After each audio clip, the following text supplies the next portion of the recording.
Some of you know me and some of you have no idea who I am, so I'll just do a very brief introduction.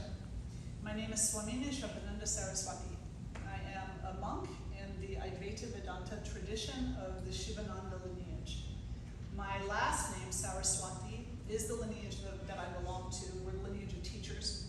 So we're taught the Advaita Vedanta wisdom, the yoga, the pranayama, and all the other techniques from the perspective of teaching it, of sharing this wisdom.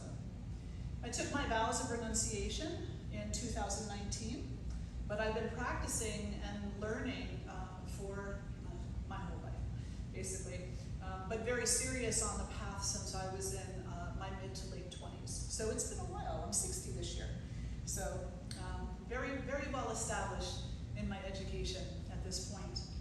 My guru, who I must say thank you to, his name is Swami Ji, and he was from Gujarat in India, and he spent about 2 decades sharing his wisdom with me and teaching me these beautiful teachings.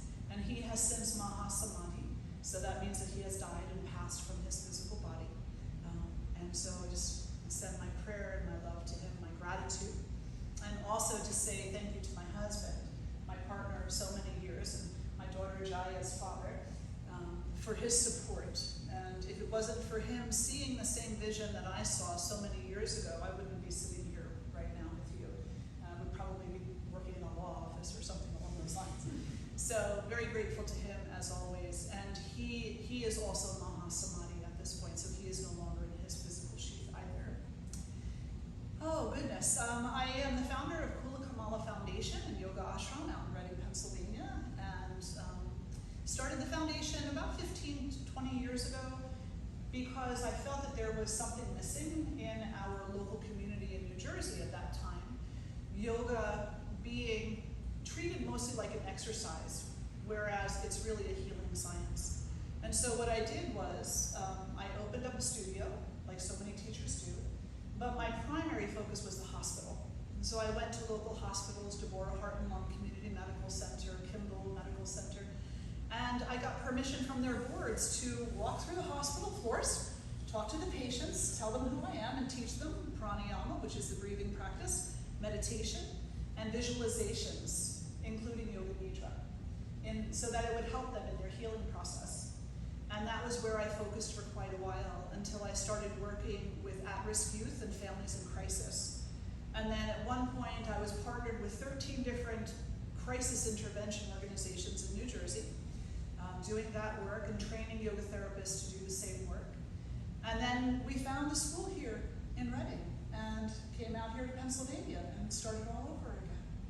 And I'm just thrilled to be here. It's been 8 years now in this community, and of course closed for 2 for COVID, but you know, as everybody was.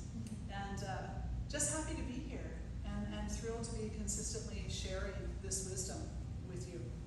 So how many of you are yoga practitioners for the postures? How many of you practice postures? Okay, very good. You can all stand on your head now. Actually, Scott has volunteered to do that for us. How many of you practice the breathing practices, the pranayama? Okay, so quite a few of you. How many of you meditate? Wonderful, fantastic. It's wonderful to see so many hands up. How many of you read the Bhagavad Gita or some other scripture associated with the tradition? Okay, all right. How many of you know what the ethics are? Yeah. Well, I'm here today to talk to you about the ethics. And the ethics are found in the Bhagavad Gita, but they're also found in numerous other texts, scriptures that are associated with yoga, including the Patanjali Yoga Sutras. So let's just start off by saying, is practice of ethics the same as fundamentalism? Okay, so there's a wave in the world of fundamentalism. Do you all know what I mean by that?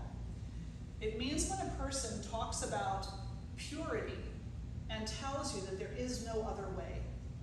You inspire me.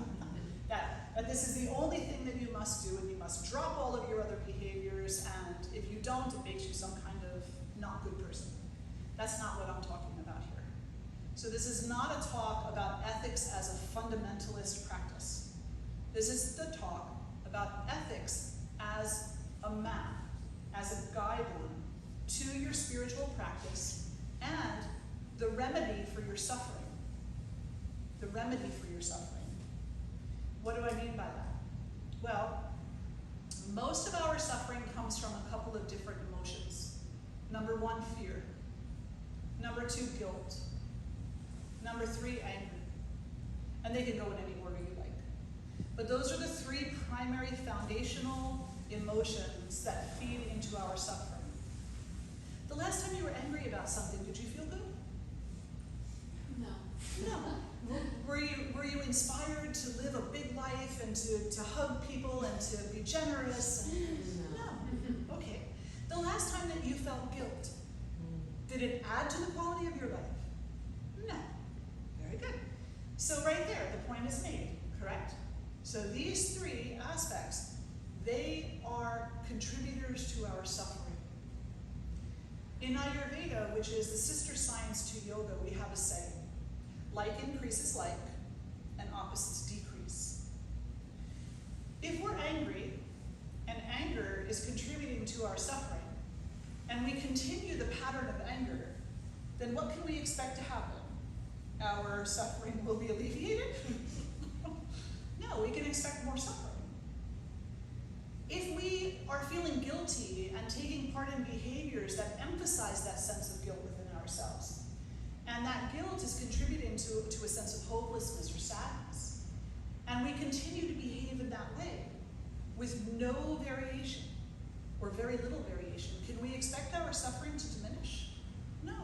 It's going to continue and potentially even become more profound. So when we talk about the ethics in yoga, what we're saying are they are the remedy to anger, to guilt, and to ignorance, basically. They're the remedy to our suffering. Do you have to practice all of them? Right now, no. My suggestion to you is that you explore and experiment with them, that you find out what you're comfortable with and what you're not. Because if you leave here today and do everything that I'm suggesting to you, it'll last 24 hours, maybe. You'll get frustrated, you know? It's like coming off of sugar, right? Yeah, there's such a pattern of behavior that we all experience that when we try to make big changes immediately or overnight, they don't tend to last. So this is not a conversation that you should do these things now. This is a conversation that suggests to you that you should start looking into them now. Looking into them, investigating your own life, being a witness of your own life, and deciding what are the points in my own behavior that are contributing to my own suffering. We're not concerned with what other people are doing. That's number one, right? We're not concerned with that. It's like whatever somebody else is doing is not the reason why you're doing what you're doing. Whatever you're doing in your life, whether you're short-tempered or impatient or you have a tendency to try to escape responsibility or you have a tendency to use cruel, harsh words. Whatever your tendencies are, those are your tendencies and your tendencies alone.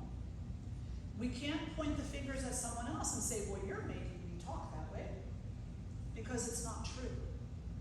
They might be inspiring you to talk that way, but they're not making you do anything.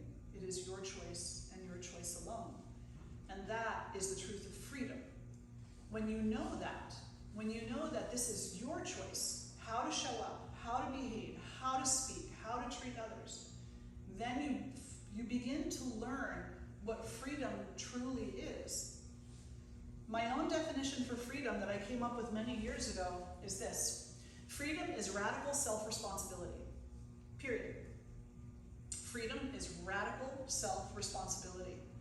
Nobody is responsible for me but me. Nobody is responsible for my suffering. Nobody is responsible for my happiness. No person, no government, nothing. No community, no. I'm the only one who can make the choice of how to show up in what condition and what my intention will be. So, like increases like. Anger and more anger will equal more anger and more suffering. Guilt and more guilt will equal more guilt and more suffering. All of the emotions that you want to bulk into that conversation, that quality of energy, they're all going to lead to more suffering unless you're actively working with them, actively facing them, actively accepting them. This is where the ethics come in, because the antidote is the opposite of that quality. So the quality of anger, what is the quality of anger's opposite? Love. Peacefulness. Peace, kindness, yeah. So if you want to experience the antidote of anger's impact on your life, then the choice, the obvious natural choice is to begin to practice more loving kindness. But loving kindness has to be understood, because it's not nice. Nice is not loving kindness, and loving kindness is not nice. Those are two completely different creatures. Loving kindness is a discipline. Isn't that surprising? Loving kindness is a discipline. Why is it a discipline?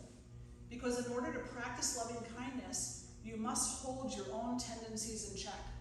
Your own tendency to judge, and to judge harshly and critically. Your own tendency to be jealous, envious, fearful. You need to cultivate the strength within yourself to hold those tendencies in check, so that the emotion and the quality that can come through is the loving kindness instead. With regard to guilt, why do we feel so much guilt? We feel so much guilt because we say things we don't mean. We feel guilt because we behave in ways that we didn't think through, that had an impact either on ourselves or on others. Maybe we answered the phone a certain kind of way, hello? Or maybe we hung up the phone a certain kind of way, click. We do things and we don't think them through. And as a result, we feel poorly about ourselves. So clarity, having clarity of mind and clarity of intention, this is very important, absolutely. Clarity of mind and clarity of intention is going to give us those 2 or 3 seconds before reaction to contemplate something different. Do I even need to react? Is there a kinder way to say this? Is there something necessary that I need to get across to fulfill what I need? Is there some way I can be of service that is more meaningful, that's not coming so much from the ego, more from the heart? So cultivating clarity, very important. Now there are 10 ethics. And if you practice, even on an elementary level, one of these 10 ethics, then inevitably you will see a change in the quality of your life, a change in the quality of your relationships, a change in your perspective of the world, and a shift in yourself toward a more radical self-responsibility. It's like a beautifully wonderful cycle. Like they have the wicked cycle? Well, this is the wonderful cycle. It's the cycle of self-growth, of propelling one's own self towards self-realization. And there's nothing more powerful except for the grace of the divine. And really, these 10 ethics are the grace of the divine. They start with the yamas. The yamas are 5 qualities that we cultivate within ourselves in our relationship with the world. First, with the world, and then also within our own self, to our own self. The first of these yamas is ahimsa. That means non-violence, non-harming. Number 1 benefit from not harming, you have nothing to feel guilty about. You have nothing to be angry at yourself over, right? So non-harming right there makes so much sense. But what extent do we take it to? Students all the time come up and say, well, if I want to practice ahimsa, I'm really drawn toward it, but I'm not a vegetarian. Do I have to be a vegetarian to practice nonviolence? Do I have to be nice to the people I don't like? Do I have to forgive people who I feel have hurt me? Do I have to like people who I hate right now? These are all very normal questions, and the answer to all of them is, it depends. It depends on where you are at, what you're ready for, how deep of a dive you want to take, and how much, how many, how profoundly the other 9 ethics are going to impact your choice of behavior. So what I mean by that is this. You can all become a vegetarian as of right now. You must. Vegetarian in order to practice ahimsa. Okay? You will hear teachers say that. And then I will inevitably, in my own humble, egoic way, say, yeah, but let me ask you an important question. You want to become a vegetarian. How are you going to eat your vegetables? With the same amount of mindlessness that you eat the meat on the plate? Or are you going to say a prayer of thanks and gratitude? Because if you're not saying a prayer of thanks and gratitude to the meat on your plate, then you're not going to say a prayer of thanks and gratitude to the vegetables on your plate, in which case they're both violent. Because the plants are life too. So the change doesn't come necessarily from changing what you're eating, but change how you're eating it. If you are a meat eater, your meal should have gratitude for the sacrifice that was made so that your life can thrive. If you have a pile of string beans and mung bean sprouts on your plate, then it should be eaten with the same gratitude because the same sacrifice has been made. Gratitude across the board. And then some teachers will suggest to you that inevitably what will happen over time is you will tend toward more and more vegetarianism naturally without having to be shoved in that direction. And I agree with that. I think that that's the truth. That initially there is this tendency to say, but I don't want to give up. I like my spare ribs. I like my hamburger. I like whatever I like. Why should I have to give that up? It's not spiritual to be a vegetarian. And that's correct. It's not. It's spiritual to be grateful. So start there. And then as the gratitude grows, and as you begin to see how much is truly on your plate, by way of meat or plant, you'll start feeling a certain kind of way about how little is on other people's plates. And you'll want less so that someone else can have a little more. It's a natural evolution of the soul to be generous. And generosity comes directly from the practice of nonviolence. If we practice violence, give me the Twinkies, give me the pizza, give me the Big Mac, give me all my favorites. I don't want to hear anything about how I eat, what I eat, when I eat. Then there's no space there to care about what others are eating or how they're able to or not able to. So this very simple practice of gratitude as a nonviolent practice opens up a space within ourselves to recognize that there are others who could use food. There are others who are doing without. And in relationship to that, we choose generosity over greed. Does that make sense? Yeah? That's a big one though, isn't it? It's the first one. It's like Patanjali, when he listed these out, so these yamas and niyamas, they're related, they're not based in the Buddhist yamas and niyamas, but there's a relationship between them. In Buddhism, there's 15 yamas and 15 niyamas at a minimum. Patanjali, in his writing, listed only 5 of each, and he said all possible qualities are covered under these 10. And he put ahimsa first, nonviolence first. And that makes so much sense because you can't practice the rest of them really authentically without nonviolence. The second one is non-stealing. How do you practice non-stealing if you have no concern for nonviolence? As a matter of fact, the sole reason to not steal is to not hurt somebody, right? So there has to be a consciousness of nonviolence there. But non-stealing, which is asteya, is not just don't take the car that doesn't belong to you or the cash that doesn't belong to you. It's also don't take the attention that doesn't belong to you. Don't take the energy that doesn't belong to you. Don't take advantage. Don't take. Don't hoard. Don't envy, because envy is part of that. You know, you see somebody and they're dressed to the nines, right? Like, as a matter of fact, I have this really wonderful friend, her name is Trish. And she was sharing this story with our yoga teacher trainees one time. She said, she was at this big function for her job. And one of the wives of one of the executives came in. And she was decked out to the nines.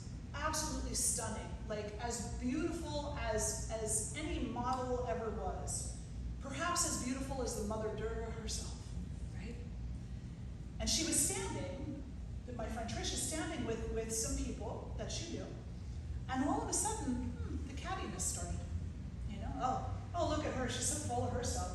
Look at her walking in, look at all the eyes going over there. All this judgment started coming out. So their energy of jealousy and envy stole from her the joy that this woman felt in the moment. Feeling good about herself. Looking forward to a night with professionals that she related to, that she held in high esteem. So these people, because of their enviousness, they stole from her happiness, whether they know they did it or not. I see a couple of you thinking hard on that one, right? It really, there's no place in life that these yamas and niyamas don't fit. The next time that you see somebody, whether they're dressed to the nines or they're dressed in rags, understand that whatever thought you have about them, whatever words you say about them, that energy is traveling to them and is either contributing to their happiness, their light-hearted energy, or it's stealing it. That takes a lot of time and cultivation to really understand. Have you ever been in a situation where you said something about someone and it got back to them? Anybody ever been in that situation? Did you feel good?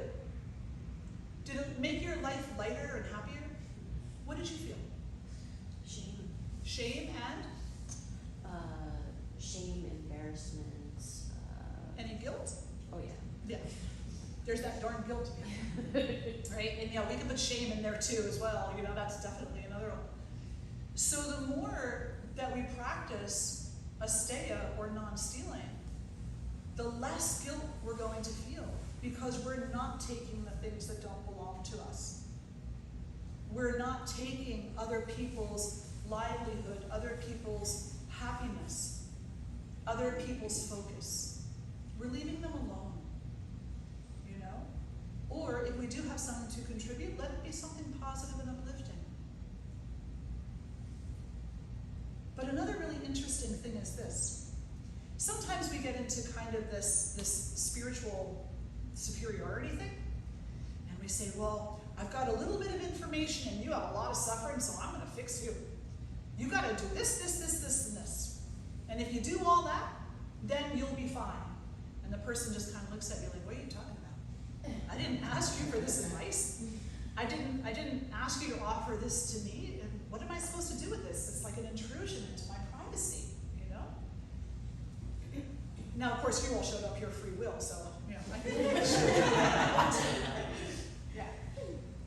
So in that instance, what you are taking from that person by imposing your values onto them, you're taking from them their own discovery of their own longing for a greater sense of wholeness and unity. by trying to impose your own definition of that onto them. So what you receive is for you. It's not for anybody else. There's a really great story. There's a man, and he's very poor, and he's looking for a job. And he can't find one. There's not very many to be had. But somebody came along and said to him, well, you know, I did hear that there's this place. They remove wasps and hornet nests. And they're hiring right now for someone to go because, like, the last guy who did this got stung to death. So the job opened up. So the man's like, on the one hand, really happy. You know, this job opened up and it pays pretty well and it could lift me and my family out of poverty and that'd be so wonderful. But he's nervous because why'd the job open up? You know, somebody else had to die for that to happen. So he goes to his guru. Guru means spiritual teacher. And he says to his guru, I have this opportunity and it really would just uplift us, my whole family. It would help us so much, but I'm really afraid. How do I overcome my fear? And the guru thinks for a moment and says to him, well, this is what you can do. Every morning when you wake up to go to work, you chant this mantra 108 times. And he gives him a mantra. And so he says, that's all? And he says, yes. He said, that's all, just do that and everything will be okay. So he goes home and he chants this mantra. He goes to work and he's fine. He removes the hornets' nests and, you know, some pretty deadly hornets, and nothing happens to him, not even a sting. He continues chanting this mantra every day, and pretty soon he's getting pretty bold, you know, and now he's climbing up these trees and onto these roofs and wherever these hornet nests are without even protective gear on. Picking up these wasps' nests with bare hands and just moving them. The wasps don't bother him at all. He's got a friend, and the friend is so impressed. So impressed. He says, if I knew your secret, I could apply for a job and then I could lift my family up out of poverty too. Can you share with me? What are you doing?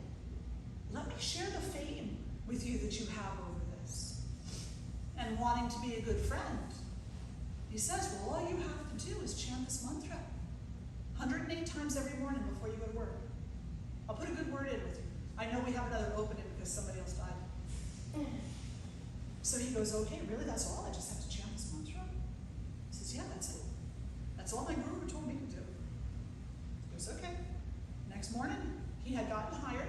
Next morning, he wakes up, he chants the mantra, they both go off to work. The original man has a great day. His friend died, stoned to death. Why? Because that mantra was not his medicine. It was the first one's medicine. What is given to you is for you and for you alone. Period. And you only offer it to others with great clarity and insight of what it is that you are offering. Otherwise, it can become harmful. Does that make sense? Yeah. And yet, how many times do we sit there and tell people what they should do? You should do this, you should do that. If only you do this, if only you would do what I do. But that's bad medicine, because their path is not your path. It worked for you. Just like today's modern diets. So there's like all these diets. Tell me a diet. What's one diet that's out there right now? What is it? Keto is one. Keto? Yeah, okay, so the keto diet. So one person says, oh my gosh, I lost like 130 pounds on the keto diet. You should do it. You should do it. You should do it. And these other three do it. And none of them lose any weight. Because the keto diet doesn't work? No. Because the keto diet is not their medicine. It was the medicine of the one it worked for. So just because something doesn't work for you doesn't mean it isn't valid. It's just not what you need on your path, in your life, for your purposes. Very important to remember that. So that can be the foundation for the practice of asteya, the practice of non-stealing, is understanding what belongs to me, and what belongs to you belongs to you. And I will not take what belongs to you, whether it be energetic or material or otherwise. And I will not offer you what belongs to me without, number one, being asked and then thinking about it mindfully, is this appropriate? and maybe even having some guidance from someone who might know a little bit better, right? So we have ahimsa, non-violence, and then we move into asteya, non-stealing. And then the next one is truthfulness, satya. I love that word, satya. Such a sweet word, you know. On the foundational practice of satya, it means don't lie. And, you know, we're all probably saying, well, I don't lie, really. Really. A little white lie here, a little white lie there. But the reality is, human beings, lie to themselves all the time. Well, I had the right to do that. I had the right to treat that person that way, to be angry with them, to curse them out, to make them feel bad. I had the right. And the reality is that somewhere on the very deep inner aspect of our being, we know we don't have any such right. No matter what another person has done, we don't have any such right to make them feel worse than they already do. But that's a realization that we have to come to over time. If we just automatically, right now, as a result of having this conversation, say, I'm never going to react to somebody in that way again where I hurt their feelings, it's not going to last but maybe an hour. Let someone take your parking spot and see how tricky that one is, right? Or go out and find a dent in your car or something, you know, it's like very, very difficult to practice. It is not easy. But the reality is that that truthful voice inside of yourself is telling you something. It's speaking to you. And it's saying to you things along these lines. You really don't have a right to that parking spot. You're going to suffer as a result of trying to cause that person suffering. You're causing a lot of your own suffering. You can change it. And what we say in response to that inner voice is, shut up. I don't want to hear it. It's an inconvenient time. It's an inconvenient truth. Right? So Al Gore should have done the part 2 of that one. Right? The psychology of inconvenience. Yeah, so we look at that and we say, when that voice comes forward, there's a part of us that really wants to listen to it because we know that it's kind of like a place marker. It's marking a place on the path to a greater self-realization. And it's saying, if you stop looking at this from a place where you're fibbing to yourself or outright lying to yourself, you'll see with greater clarity what's actually going on, what's actually happening. And we're like, well, that's too scary. That leaves me open to the unknown. That means that I have to change my whole perspective of things. It's inconvenient. Now is not the time. And so we recoil from that truth. The significance of that truth is that it is a step in the direction of the ultimate truth. And without the self-study, which is a niyama that comes later, without the self-study component of this, of recognizing the truth from the falseness that we tell ourselves about ourselves and about other people, we can never have a true sense of self-realization. For as long as I look into a mirror and I look in the mirror and I say, you're ugly, you're not worthy, for as long as I tell myself that, I will never know my worthiness. I will never know my own inner beauty. I will never know myself. Because for as long as I am projecting the dishonesty of those stories, I am not projecting the truth. The more, it's like the scale of Libra, right? So you've got these scales and they're relatively level. Or maybe they started out in your favor, I don't know. You know? When you were born, you knew the truth of yourself. But then a little bit over time in this life, you kept adopting these falsehoods about yourself and about other people. And pretty soon, those scales shifted. This scale is so heavy. This scale is so light, you don't even know it's there. And because this one is so heavy with the falsehoods, we begin to think that's the real one. And the one that is so light we think is mythos, right? The great philosophies of the great minds like Alan Watts. You know, let those people talk about it, right? We'll stay here with the reality of the world. But in this tradition, they say this world is not the reality. This world is false. The reality is something completely different, which is another class that maybe we'll come back to talk about. Yeah. So, truthfulness, don't lie to anybody else or to yourself. Quick little story there. I had a student who got a job as a massage therapist. And I do have permission to share these stories, otherwise I wouldn't be. And she went to work at this little massage place over in Jersey, and the reputation of the owner was a pretty rough reputation, like strict, stern, be on time, never miss a meeting, or you get canned, kicked out the door, and she really needed this job. So she was really grateful to have the job. She wasn't there but a week, and they called this big meeting, this huge important meeting, is that everybody has to be there, whether it's during your hours or not. If you're not there, you're canned. She put it on her iPhone, she put it on her iPad, she put it on her written calendar, she put notes on her refrigerator. The employees kept telling her, you better make sure you're here. You know, I'm telling you, she's just such a stickler for this. She's all nervous about it. The day comes at the meeting, and she forgot. She didn't go. She went out to like lunch with a friend or something, you know? And like just got done with lunch and then looked and was like, I feel like I'm supposed to be somewhere. Oh no. She goes home, she's all upset. She's like, oh dear Lord, do I even bother going in? She's just gonna fire me. I mean, what do I do? So she goes in and she sits down and she doesn't give her any excuse. She says, look, I could tell you anything from the dog ate my homework to I had an emergency, but it's not true. The reality is I flaked. I forgot, and I'm sorry, because that's not usually the way that I function. But for some reason, yesterday, I had it written down everywhere, and then it left me, and I wasn't here, and if you have to fire me, I understand.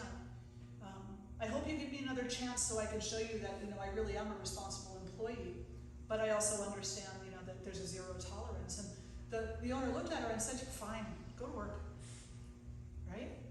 So we set ourselves up with the falseness of the story. We tell other people, you better be afraid. You better be concerned. You better not do this. You better not do that. And we create in other people the same lie we're living by. Stop living by the lie yourself and stop sharing it with others. Let yourself rise up to the higher truth. The higher truth is unity. Unity and goodness, which is also another class. Okay. So now we come to we'll do non-grasping. So non-grasping, very, very interesting one. Do this. This is grasping. Squeeze, really hard, super hard, like till it almost hurts, squeeze. Now imagine all the things in your life that you're holding on to like this. If you keep holding on like this and you do not release your fists, what's going to happen to your hands? What do you think? What was that? They're going to hurt. They're going to get tired. It's already starting to happen. It's already starting to happen. What else is going to happen? Fall off eventually. Yes, they actually will. It'll cut circulation off and all kinds of horrible things will happen. Okay, open your hands. Non-grasping. Anything you hold on to tightly will suffocate in your grasp. Anything you open your palms to and allow to be free will teach you about freedom. Stop holding on so tightly, especially to things that you don't need to hold on to, like the story of who we think we are. Or like the story of who you used to be versus who you want to be in the future. That's a big one. A lot of us carry the story of who we used to be, the mistakes that we made, and we feel that they are like the ball and chain that we're carrying into the present and that will inevitably be part of our future. But you're not the same person you were yesterday. Never mind 5 years ago or 10 years ago. You're completely different. You've changed inside and out. Even your skeleton is different. And yes, it is, because you actually grow multiple skeletons over a lifetime. Your whole skeleton is brand new compared to when you were 5 years old or 20 years old, depending on how old you are. But who's the youngest person here? Maybe 24? Ish? Thank you. Very much. Well, so we have some youngins with us. Yeah. So maybe you've had like 2 skeletons at this point in your life. But the whole point is that you're not the same person physically, mentally, emotionally, or any other way. You've grown, you've changed, you've evolved. So stop grasping the past so viciously. Don't try to keep it hostage for who you think you are. Leave it alone. Let it rest in peace. Move forward from this point, discovering through your own beautiful curiosity who it is that you're actually meant to be, what it is that you're actually meant to be. And don't say to yourself things like, I can only fit into this box, period. Because the universe is a lot bigger than that. And the plans that the universe has for you is a lot more diverse than that little square box. Just be curious. And remember that when your hands are open, you can receive a lot. But when we walk around like this, we can receive nothing. So, aparigraha, not grasping. Not grasping at material items, not grasping at stories, not grasping at the past, not grasping at blame, at our emotions. When we stop grasping at our emotions, we actually discover within ourselves the space to reconcile them. But if we grasp at the emotions, then for some strange reason, they become our self-definition. They become the way we see ourselves. I must be an angry person. I must be a fearful person. I must be a weak person. When we don't grasp at them, they have a chance to change, to evolve. Because do you know what fear wishes to be? Strength. And do you know what anger wishes to be? Happiness. And you know what hate wishes to be? I just gave it away. Love. So see your emotions as actually beings. They're alive within you, expressing themselves through you. And just like you are climbing the ladder of spiritual evolution, so are they. They're looking for reconciliation as much as you are. So let them find it. Don't hold them hostage. Okay, next one. Economy of energy, which is oftentimes called abstinence. And back in the day when the Yamas and the Niyamas were first orally transmitted, it really did mostly mean abstinence from sex. Because the Yamas and the Niyamas were initially, theoretically, applied to holy renunciates, people who swore off intimate relationships of a sexual nature, who swore off the material world, who walked away from the world in order to have a deep, intimate relationship with God. So initially, yes, abstinence from sex. But once these teachings came to the householders, it can't be abstinence from sex, because householders have to have children to some degree, right? Not everybody, but if you want to have them, you should be able to. I mean, how else is the human species going to continue if everybody becomes abstinent? It isn't going to work very well. So it has to mean something in addition to just that. So it means economy of energy. How much of your energy do you waste on a day-to-day basis? Chasing after your own tail or someone else's, right? How much energy do you expend? How many times a day do you say to yourself, if only I had 5 minutes, because I'm so tired? Why are you so tired? The complaint, I am so tired, without the revelation of why and the intention to fix it, to adjust it, to correct it, useless. It's just another expenditure of energy. If you feel tired, examine your life and ask yourself, where is it that I'm leaking fuel, right? If your car was leaking gasoline, would you not get it fixed? That's a pretty combustible situation, don't you think? You're leaking energy. Isn't that a pretty combustible situation too? Because what happens when you're tired is your fuse is shorter, your temper is more easily triggered, you are more easily triggered. So when you're overtired, you're less understanding, less compassionate. It's the truth, we all are. So practice economy of energy. Take a midday nap after you eat your lunch. Even if it's at your desk for 20 minutes, put your head down. If you can lie on the ground, on your left side, that's better. But if you can't, on your left side, that's better. But if you can't do that, then at least put your head down for 20 minutes after you eat your lunch. And let your body do one thing at a time, and your mind do one thing at a time.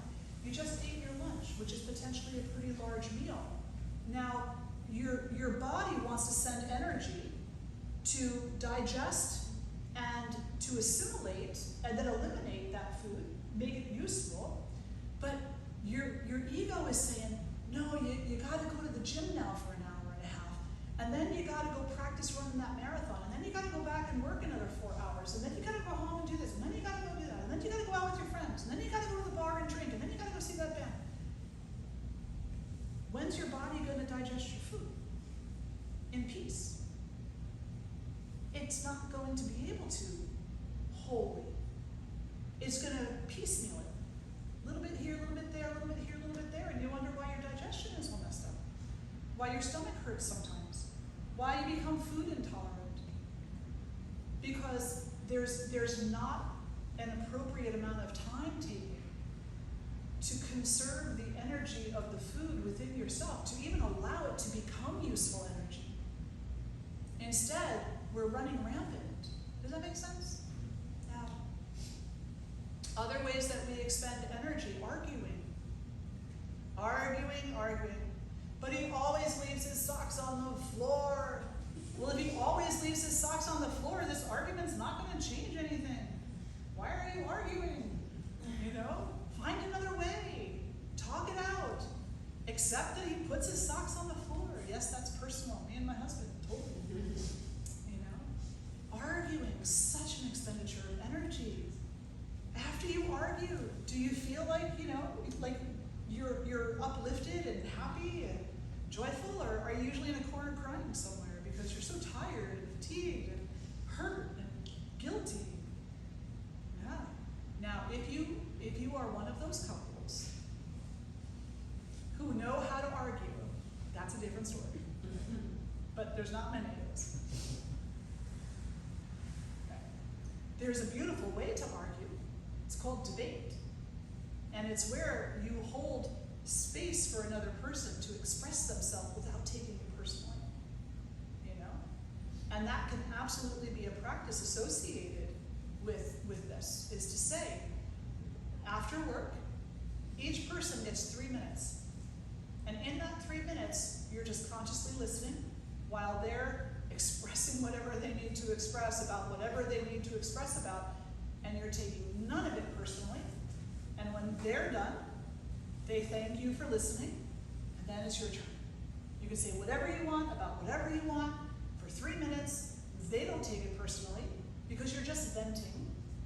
And when you're done, the little ding thing goes off, and you say thank you so much for listening, and then you go about the rest of your night. You'll have a happier relationship for it, for sure. Because you won't be wasting all that energy arguing about things that are not going to be resolved, because that's not the goal of the argument. The goal of the argument is not to resolve the problem, it's to typically get what I want. Getting what I want is not resolving the problem.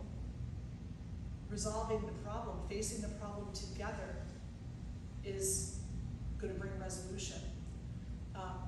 So, can I have 2 people stand up? Stand. Okay. Beautiful couple right here. Okay. Now, there's a problem. I'm going to quote Taylor Swift right now. Hi, it's me. I'm the problem. I'm the problem. But they're facing each other. And they're saying mean stuff to each other, impatient stuff to each other about, hi, it's me, I'm the problem. They're not facing the problem. They're facing each other. If they want to solve the problem, what do they have to do? They have to face me, the problem. So turn and face me, and interlock your elbows together. And together, they face the problem. In which case, they're no longer blaming each other for the problem. They're saying, there's this thing, there's this obstacle to our happiness, to our togetherness. And together, we can find a solution. That is energy uniting, building even. It's beautiful, thank you. Yeah. So a beautiful, beautiful practice to have is to remember, when you're with someone, a partner, you are not each other's problem. You face your problems together. Okay, so those were the yamas. Now we're almost at our time. And we have 5 more. Should I breeze through these real quickly? Will everybody stay for another, say, 20 minutes? Okay. All right. So now we move into the niyamas. And the niyamas are those qualities that we cultivate within ourselves in our relationship to ourselves first, and then to the world second. And the first one is contentment. It's just so pure. Contentment. I have to cultivate contentment within myself in order to walk through the world content. I can say, I want to be content. I want to be happy. I just want things to go easy, to be smooth in life. I can say that all I want. But if I'm not cultivating that quality within myself, then I'm not going to experience it. And what am I going to end up with? Frustration, anger, and a sense of guilt over failure. It's very powerful, very powerful. So what's the easiest way to cultivate contentment within oneself? Meditation. Absolutely. Oh no, here we go. It's that conversation about meditation. Now she's going to say you've got to sit quietly for an hour every day and listen to your crazy thoughts. You should sit quietly for an hour every day and listen to your crazy thoughts. Or not, you know. What could you do? How about you start with 5 minutes? How about you start with 5 minutes with no expectations? How about you just sit down on the floor, cross-legged if possible. If you have a knee, injury, I had a surgery about a year ago, I'm still healing from it. You could sit in a chair, you could sit in a window seat. You could sit somewhere, as long as your spine is tall, that's very important. As long as your spine is erect, you can sit wherever you wish to sit. Close your eyes, place your hands in your lap, and just breathe. And use the breath as an anchor. Just keep focusing on your breath. Your mind starts to go a little bonkers. Oh, you gotta get up, you gotta get to work. What are you sitting here for? Shh, just a couple more minutes. And another thought pops up and it's like, oh, he really irritated me yesterday. Shh, couple more minutes. And then I'll address that, a couple more minutes. All these different thoughts start cropping up in the mind. And you just keep asking them, just give me a couple of minutes and then I'll address you. Just give me a couple of minutes and then I promise I will take care of you. Stay there for 5 minutes. And understand that, no, your mind didn't go crazy because you sat down. Your mind is always crazy. It's just that now that you're sitting down trying to be quiet, you can actually see it. Most of the time you're wrapped up in it. Now you're just a smidge separated from it and you're looking in the mirror going, oh my God, my mind is crazy. And it can be a pretty scary thing, So you just sit with it and allow it to be what it is. Don't try to stop it. Don't be like, go away. Don't be cruel to yourself. Be kind. And say to your thoughts as they arise, 5 minutes and then I will address you. Because your thoughts are like children. They really are. And if you tell them, I'll address you in 5 minutes, they might leave you alone for 3. Because they're just like children. Are we there yet? So meditation is definitely one. And then you start off with 5 minutes, and then every day you add 1 more minute. Until, how old are you? 39. How old are you? 42. I know how old you are. She's my daughter. Of course I know. I put her on the spot. How old are you? 42. How old are you? 60. How old are you? 48. Almost 48. How old are you? 37. How old are you? 33. How old are you? 36. How old are you? 39. How old are you? 45. Okay, so now you all know what your target number is. So 5 minutes start, 1 additional minute every day till you get to your age. It's doable, right? Not a big deal. And then once you get to your age, you pat yourself on the back, say, good job, well done, and you continue. 1 more minute every day until there are no more days or no more time. And you're just meditating all the time. It's actually very approachable. And if you fall off the meditation wagon, then you just come back on again. You know, you don't sit there and say, oh my God, I failed at this too. I'm never going to be able to do this. Why'd you tell me? Why'd she set me up like that? Forget those silly stories. If you fall off the wagon, you just say, I fell. Now I'm going to get back on. It's time to start again. It's another day. It's another morning. It's another opportunity to start again.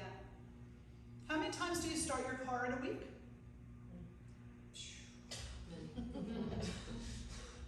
So 10. Okay, so you start your car 10 times in a week.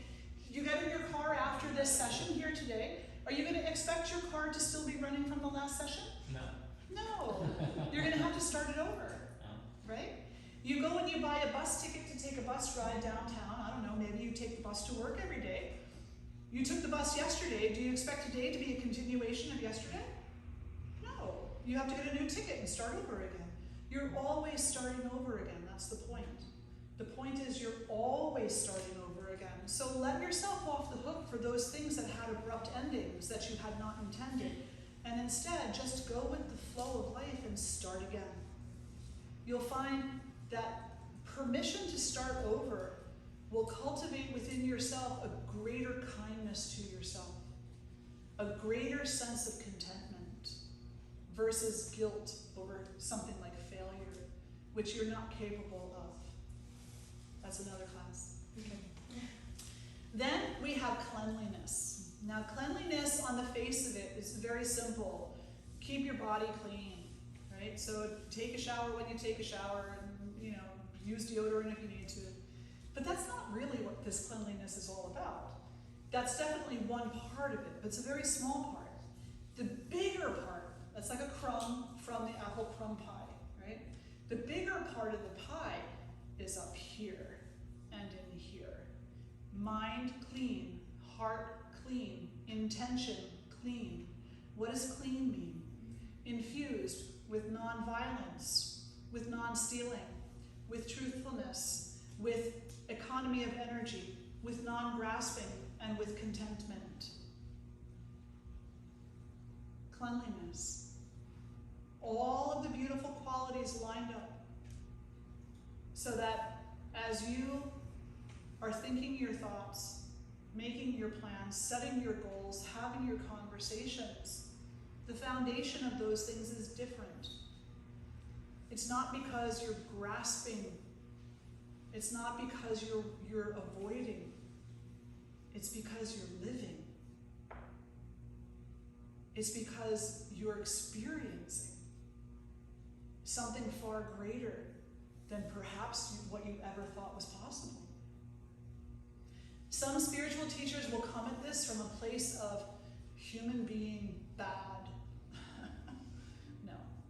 But they will, right? Have you ever heard a teacher say that, like, human beings are just wrought with faults and they're just basically evil, Have you ever heard a teacher say that? Yeah, totally, right? And I come from a completely different place. I say, no. Human beings are not bad. Human beings have been taught they're bad. And we adopted it. Somebody told us a great big lie, and we bought it. We said, well, they told me I was bad, so I must be, so I'm going to live up to that, right? And then we get ourselves in all kind of trouble, and then that's kind of like a wicked cycle that keeps building upon itself, falsely proving itself. That when I misbehave, it must be because they were right, I'm bad, so I'm just going to misbehave more because now I don't have to to take responsibility. Remember that radical responsibility I started off with? So I don't have to take responsibility. I can just live myself down to my badness. But what this is saying, what this cleanliness is saying to you, is clean up your act. Because you're not bad. Stop believing lies about yourself. Stop seeing yourself in the light that other people's insecurities want you to see. And instead, see yourself in the light of truth. And the truth is that you are capable of so much more than any of us can even begin to imagine. In any moment, any given moment, all you have to do is close your eyes. You don't even have to close your eyes, but you can, just for effect. And close your eyes. Everybody close your eyes. Take a breath in and take a breath out. Do it again.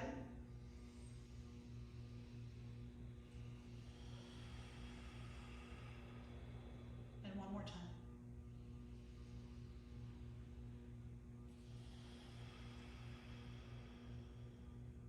And then gently open your eyes. In those 3 breaths, you experienced either impatience or relief. You experienced either your belief in your own limitations or the potential of your completeness. In those 3 breaths, you experienced either this material world that your body lives in or the universe that you are part of. Which one you choose is the one you experience. And you can choose. It is your God-given right. It is your birthright. Clean mind, clean goals, clean heart, clean behavior allows you to experience the universe. Ill will, unbridled anger, generally poor behavior because you're living out the lie someone told you about yourself, leads you to experience only the material world and the pitfalls of the material world. And no, this is not an anti-material world talk either. The world is a beautiful place when we allow it to be. How often do we allow it to be is the question. And I would suggest not very often. Not very often at all. So now we come to the third. And this third niyama is extremely important. It's so much more important than what it is given credit for. If you go to a yoga class, oftentimes the teacher will say something along the lines of, okay, everybody, let's get that tapas going. We want to hear some, see some sweat going on in this room. Tapas, not sweat. Not really. Certainly sweat is the byproduct of tapas in some regards when we're working with the physical body. But what is tapas itself? Discipline and patience. It is the patience to stay consistent in the practice, to have the discipline to sit in meditation for longer and longer periods of time. And remember, that's not like unreasonable. It's like 1 extra minute a day, That's all. Just drink your latte a little faster. You'll be fine, right? Not telling you got to give up the latte. I'm not giving up the latte. But this discipline is what consistently brings you back to the seat, back to the mat, back to the goodness, back to the proper good energetic behavior. This discipline is what constantly reminds you the story is not real. What these people are telling you is not real. What you are telling yourself is not true. Look for the truth, look for the truth, look for the truth. And right now in the world, we lack discipline. The world, the human-made world that we live in right now lacks discipline. People read one book and think they're an expert, and they're going to fix you. It's like, well, I read this book by, I don't know, maybe Alan Watts, right? And I read that book, and now I know what's wrong with you. Everybody's like, you ever have somebody tell you that? Right? Like, I know what's wrong with you. I read this book, right? I took this course. It's not me. It's you. I know what's wrong with me now. I know what's wrong with me. Exactly. Absolutely, right? It's true. It's I didn't read Alan Watts so I could look at you and tell you what's wrong with you. I read Alan Watts so I could look in the mirror and say, what do I need to work on? You know, what's my issue? You know, I didn't read Ram Dass so that I could go around and tell everybody what's wrong with them. I read Ram Dass so I could recognize where I need to improve. Right? So tapas keeps us in line with that self-improvement. And self-improvement is not, you know, in medieval times, right? What did they used to do? They lashed themselves on the back. What do you call that? Do you remember? Flagellate. Thank you. They would flagellate in order to keep their emotions in line, right? That's brutality. That is brutality. And if you read Swami Shraddhananda or any of the other great teachers who align themselves with compassion, they will say that type of self-injury is not spiritual practice. It is violence to the self. And it only reinforces the idea that I'm bad. So stop with those practices. Anything that is self-annihilation. And come to see your body, your mind, and your soul as being one with God. Discipline is necessary to keep bringing yourself back to that message and not falling into the rat trap of the human race. Then we have Svadhyaya. Svadhyaya is self-study. And self-study is the culmination of these other 8. So in self-study, we have to study violence. We need to know what our violence is.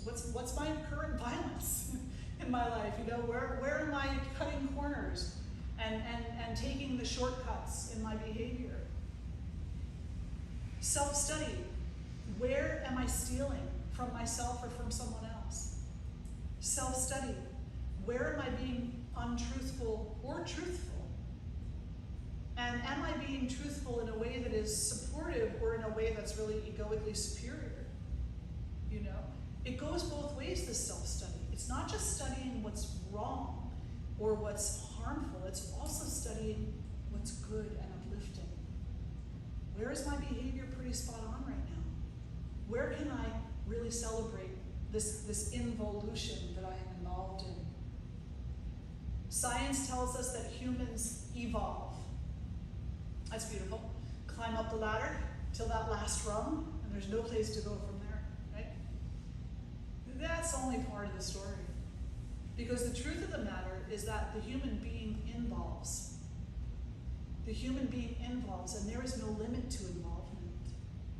You just keep becoming more and more involved in your own changeability, in your own self-awareness, and in your own ability to witness the self-awareness or the ignorance of all others.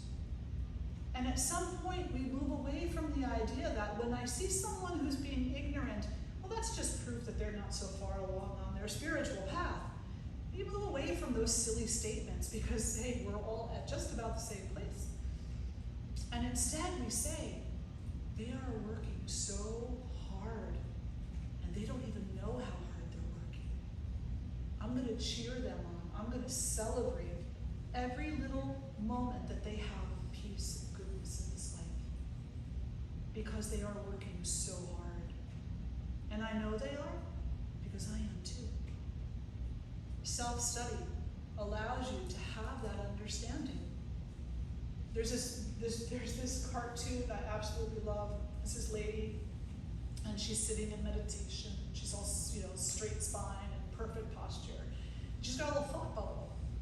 And there's like 3 other people sitting next to her, and they're all meditating in various forms of disarray, you know. And her thought says, my light is shining so bright, theirs is so dim. Don't be that person.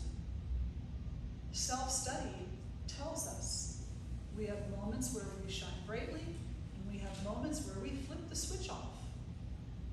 So don't be concerned with what other people are doing. They're not doing anything differently than what you are or have done. Mind your own business and stay to your own path. correct your own self, take radical self-responsibility, and learn what freedom really is, what it truly is. Because freedom is not turning away from the work and saying, oh, I'm just going to be all sparkles and unicorns, you know? That's all. I'm just going to go find myself a flowery field somewhere and twirl around until I fall down, and then I'm going to drink a bottle of dandelion wine, smoke a joint, and I don't know, whatever I feel like from there. Right? That's not freedom. Because inevitably, you will find something wrong with it. You will worry about how other people perceive you. You will worry about being judged. Inevitably, you will find something wrong with it. When you encounter actual freedom, you will have no doubt. You will not worry about what other people think. You will not find something wrong with it, because you'll have the realization that this is inevitably where we all end up, in this place of optimal freedom, which is based in radical self-responsibility. And then 10, Ishvara Pranidhana. Ishvara Pranidhana is devotion. None of this has much meaning to it if we are of the mentality that we are in this bag of bones and meat only, and that I was born chaotically, I live chaotically, I will die chaotically, and that's the end of me. None of this means anything if that's really it. So there's an understanding in this tradition that this life is not it, that you continue on, and that the way you continue on is as an extension of that cosmic energy that we call God or Goddess. Ishvara, God. Pranidhana, devotion. Devotion to God. Living your life as devotion to whatever name you choose that to be. Whether it's Jesus, or Buddha, or Allah, or Shiva, or Durga, or Kali, the name is not relevant, because the name is your personal preference. When we come to the place of deep, deep practice of Ishvara Pranidhana, we love all names the same. We see no difference between Islam and Christianity. We see no difference between Hinduism and Judaism. We see no difference. God is God, there's only one. And that one has a gazillion names. Thank God we don't have to memorize them all, you know? And we come to celebrate the existence of that, and our existence as an extension or part of that. And then our life becomes an offering to that, which is what? No more than an offering to your own self. If you love somebody truly, truly loved them, and you wanted to give them a gift, would you give them a bag of flaming poop? Just curious. No, what would you give them? Love in whatever version I can. Okay, great. That's the perfect answer. Love in whatever version you currently can. Something to uplift and to fill, to fulfill, to bring about wholeness, and to transmit that idea of depth and intimacy, right? Yeah. So you live your life as that gift. You don't live your life as the bag of flaming poop. Right? You wouldn't put that on the altar, would you? No. You just continually refine, a little bit at a time, a little bit at a time. And that refinement is what you put onto the altar. Now, for those parts of your life that are like a bag of flaming poop, and we all have that at some point, yes, you can put that on the altar also. You can say, having a little problem with this area here. It looks and smells pretty foul. I don't know what to do with it. Kali Ma, please take it from me. And she will, with joy and love in her heart, because of the humility in yours. But if it's careless, if it's just, take this, I don't want it, I don't even care that I'm giving it to you, then she will not take it. She will say, you have to live it out, because it's your mess. You set it ablaze, it belongs to you. And that will be your first lesson in radical responsibility. All right, so I've gone over. I do want to open it up for Q&A. Are there any questions or reflections from anybody? And I thank you for your patience and staying over also. Well, the notes say flaming poo. Just We can get t-shirts made. Absolutely, absolutely. Did you find this talk valuable to you in some way, shape, or form? Yeah. Is there a book you would suggest if we wanted to dive deeper? If you want it in my words, no. I would suggest to you, actually, I have a couple of books at the ashram that I have written that are in the languaging that I typically use. And you could talk to Jaya about that. Just not the flaming bag of. Just not the That's not the text anywhere. That might not be bad. If you're looking for a good, solid conversation on the psychology of yoga, and so maybe this would actually end up being a future program here. There is a book called The Inner Tradition of Yoga. And he talks about the Yama and Niyama, but more so the kosha. Right? So the kosha are the 5 sheaths of our existence. It is the physical sheath, the energetic sheath, the mental sheath, the intellectual sheath, and the sheath that we call bliss, but which is actually not.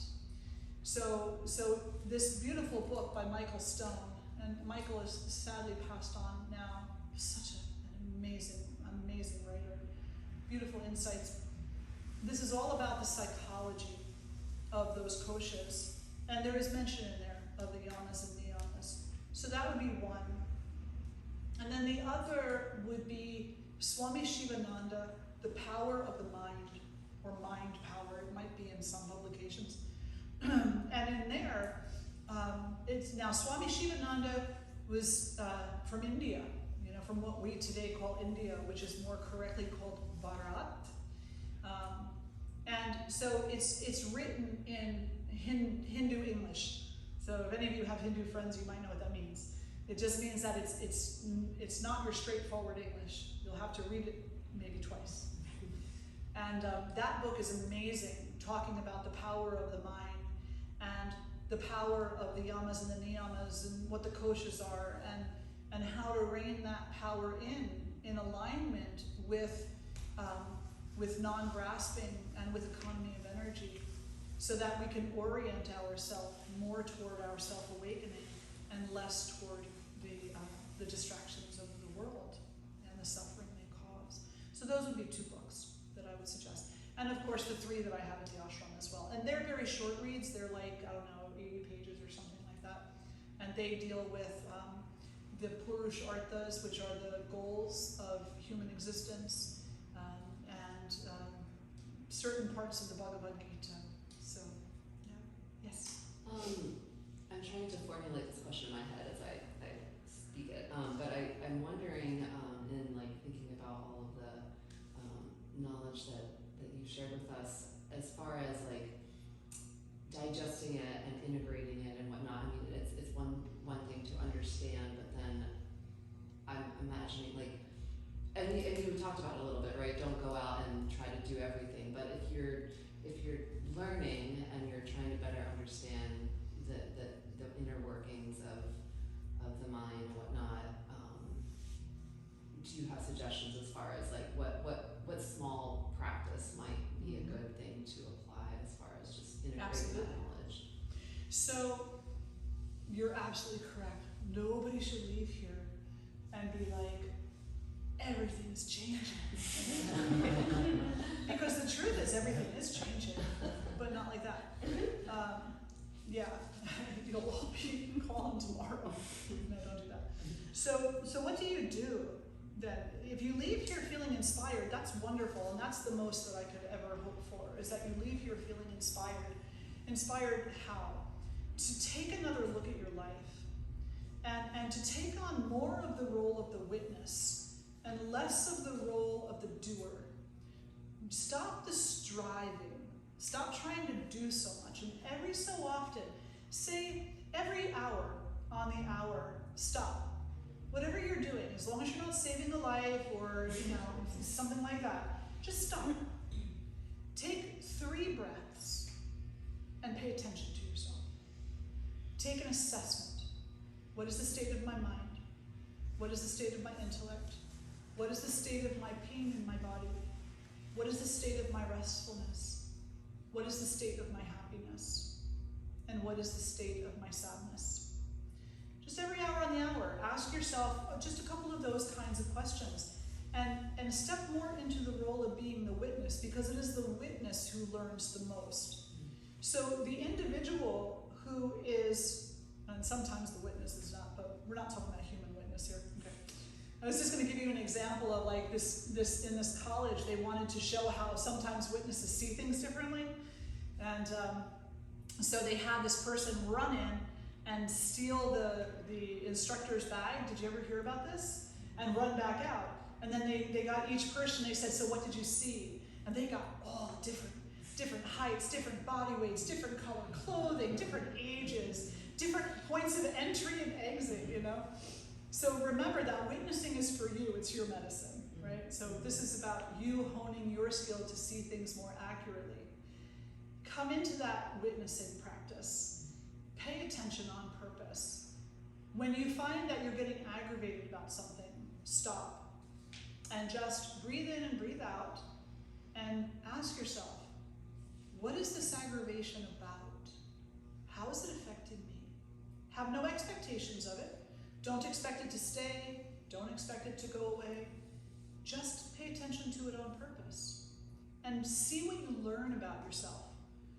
Over time, say 3 weeks, you'll start to see patterns when you're triggered, when you're happy, and the conditions surrounding those triggeredness and happiness. And then you'll start to see whether or not those triggers are coming from very superficial places, truly, or some significant issues in life. And the more clearly that you see things over a period of time, the more you can then contemplate change. But if you just went home right now and said, oh, I'm really inspired, so I'm getting rid of everything that's a problem in my life, I'm getting rid of all those people, I'm deleting all those people on Facebook, I'm never going to talk to this group again. Within 24 hours, you'd be going bonkers, and you'd be like, oh my God, I probably shouldn't have deleted them, now I have to apologize. Don't delete people on Facebook, right? Just be more mindful about who you friend. Isn't that interesting? If you are more mindful about who you friend, then you'll have to delete far fewer. Yeah. So that's what I suggest. I suggest to start, become more of the witness and less of the one who's doing everything. And just a little bit at a time, and see what you learn about yourself. Activate your curiosity. It's a beautiful gift we've been given. Part of my path in this life has really become emboldened because my curiosity is boundless. I'm so curious about everything. That's real. Truly, about everything. And it's and there's joy there, And so people say, well, aren't you afraid sometimes that these things that you talk about, they're not going to happen? I'm like, no. Because if they don't happen, it's just because something else is supposed to. So now I get to find out what is, And that was fun. It was fun imagining this and envisioning this and whatnot. And it didn't happen. Okay, great. Something else will. So all it means is that I left out a few details. I wasn't wrong. We're never wrong. I just left out a few very important details. That's all. Now maybe I get to see what those details actually are. But I'll never see them from the place of the doer. I will only find out from the place of the one who's witnessing. Yeah. Other questions or reflections? I've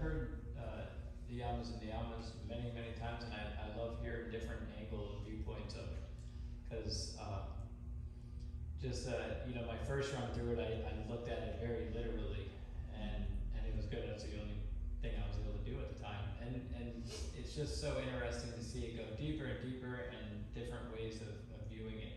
So thank you for your viewpoint on it. It was a little bit more deeper into self-reflection, and I like that. So. And you're so welcome, and I'm so grateful for you being here and for you listening intently, Your spiritual path is not about making someone else happy, and that includes a teacher. You're not here to make your teacher happy. My students who study with me are not there to make me happy. Even though they'll come and they'll be like, Swamini, if I read this, will I get like bonus points? No. And then they're like, okay. All you have to do is show up, that's it. So I don't have that expectation of my students, and no teacher should. What I do hope for my students is that they do show up intentionally, that they actually do want to improve their own life, that they have that thought in their mind and that hope in their heart that their life can be a different place. But they're not there to make me happy, and I'm also not there to make them happy. There's a two-way street. Who's here to make me happy? Me. Who's here to make you happy? You. Radical self-responsibility. And to me, I think most people do need to do the initial read through the Yamas and the Niyamas in that kind of technical way, where this is exactly what it says, and you don't need to veer too far from that. But I think that to stop there is a shame, because the teachings tell us that in nature there are three gunas. There's rajas, tamas, and sattva. So tamas is lethargy. It's like death. It's disinterest. It's dullness. Right? It's stagnancy. Rajas is passion and activity and movement, creativity. And sattva is balance. They say we start with this tamasic nature, this nature that typically becomes quite dull, stuck.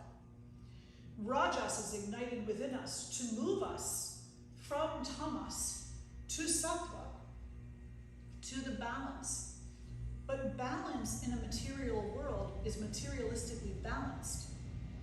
So we must even transcend that and go to the place beyond, the place where there is no differentiation between tamas, rajas, and sattva, because we understand. And then we have to be truthful about, do we really understand? But so to transcend even sattva, to transcend even the yamas and the niyamas, what do I mean by that? I mean, live your life in such a way that they're just obvious, that they're just you and you're just them. Live your life in such a way that you don't have to say to yourself, am I practicing ahimsa today? Am I doing this right? Am I being too greedy right now? Live your life in such a way that those are non-questions. They're non-issues to you. Because ahimsa, the very first yama, is the path of your life and is the essence of your being. And then there's no question. But then we have to find out how to get there, And for some people, a cold, hard approach is necessary. That's what they need. For other people, a more poetical approach is necessary. For other people, an exploration through a little bit of humor and a little bit of reality check is necessary. For other people, it'll be starts and stops, start and stop, start and stop. For 8 billion people, there will be 8 billion ways. That's the reality of it, But I do think that most people begin with that initial technical read, exactly what it is, period. And then you get to explore from there. Because if you stop there, imagine stopping where you are right now, in your life. You're not allowed to change anymore. You're not allowed to learn anymore. You're not allowed to grow anymore. You're not allowed to evolve anymore. Is this a good place for you to put that bookmark? Or would you like to continue? Of course you want to continue. That's the drive of the soul. That's the spiritual impulse to come to know yourself is to continue deconstructing what you have come to believe about yourself, about this world, and about this universe. And in order to do that, you have to ignite your own creativity, what they call in Advaita Vedanta the great imagination. I'm going to stop there, because I'll go. We'll be here till 7 p.m. for sure. But that was a great question. Yeah, or a great comment, thank you. Anything else from you? Well, I want to say thank you so much for being here. Thank you for your patience and for staying longer. My talks rarely end on time, which is something I'm working on. We celebrated at today's Wisdom Circle because it was only 4 minutes over. So, yeah, you know. Then there's that. Let's sit tall, close the eyes. Draw the hands together in front of the heart. And together we'll lift our voices in one Om. Breathing in.